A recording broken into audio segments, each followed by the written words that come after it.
Arkadaşlar, bugün şofbenimizi yapmaya çalışacağız. Kireç nasıl sökülür? Kireçten mi ısıtmıyor yoksa contası mı bozuk? Onu anlatacağız arkadaşlar.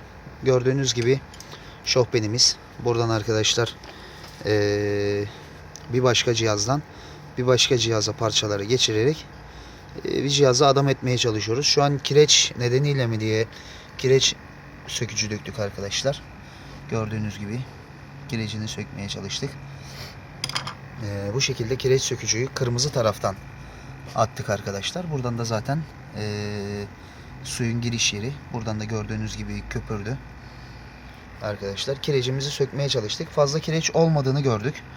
Bunun kireçten olmadığını anladık ve diğer cihazımızı arkadaşlar getirdik. Diğer cihazımızdaki şu contayı arkadaşlar, bundaki conta arızalı olduğu için bu contayı arkadaşlar şuradan söktük. Bakın arkadaşlar, burada bir conta var.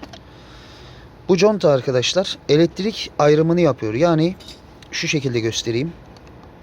Arkadaşlar bu arkadaşlar bu şekilde takılı. Gördüğünüz gibi.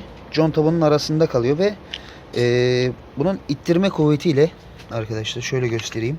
Yani şu parça arkadaşlar. Gördüğünüz gibi. Bakın.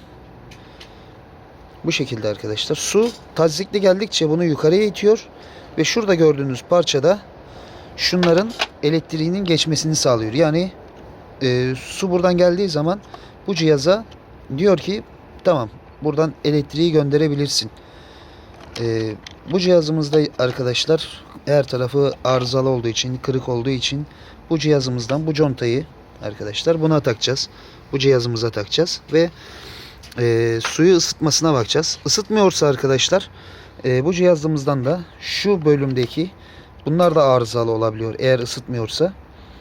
Bu şekilde bunları sökeceğiz arkadaşlar. Şu iki parçayı. Bu da elektriğin buradan buraya geçmesini sağlıyor. Conta arızalı değilse kesin bunlarda arıza vardır arkadaşlar. Bu yüzden ısıtmıyordur. Ve biz bu parçayı bu cihazımıza takacağız. Ve arkadaşlar cihazımız artık tamamıyla olmuş duruma gelecek. Başka bir yerinde arızamız olduğunu zannetmiyorum. Eğer bir de arkadaşlar ısıtmama nedeni eğer contada değilse, içinde kireç yoksa arkadaşlar, eğer ısıtmıyorsa gene arkadaşlar şurada gördüğünüz bir parçamız var. Bu da elektriğin içten, yani resistans arızalarında bu devreye giriyor arkadaşlar. Bu cihaz çalışmıyor. Çalışmadığı için de elektriği bir başka yerden öbür tarafa göndermiyor arkadaşlar. Burada da arıza olabilir. Bu cihazımızda da arkadaşlar buradaki aksam arızalı, küflenmiş gördüğünüz gibiyle. Arızalı arkadaşlar. Bu cihazımıza aktarıyoruz arkadaşlar. En azından bunun parçalarını ona kullanmış olarak bir cihazımızı adam etmeye çalışıyoruz. Bu şekilde arkadaşlar şofben tamiri, şofbenle alakalı şeyler yapabilirsiniz. Eğer gene ısıtmıyorsa arkadaşlar, bütün işlemleri yaptınız. Bütün hepsi sağlam. Hani hepsi çalışıyor.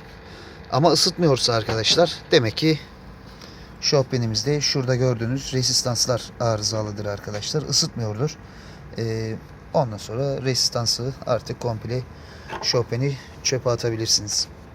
Ya da elinizde bir başka cihaz varsa mesela bunun resistansını alıp bu cihazımıza geçirebilirsiniz. Nasıl geçirebilirsiniz arkadaşlar? Yukarıda vidalar var. Vidalarla birlikte komple sökersiniz. Öbür taraftaki cihaz aynı zaten. Bakın cihaz boyutu, her şeyi aynı. Aynı olduğu için bunun resistansını söküp eğer çalışıyorsa bu cihazımıza takabilirsiniz arkadaşlar. Bu şekilde de bir cihazla, yani iki cihazdan bir cihaz tamiri yapıp halledebilirsiniz. Teşekkürler, iyi günler.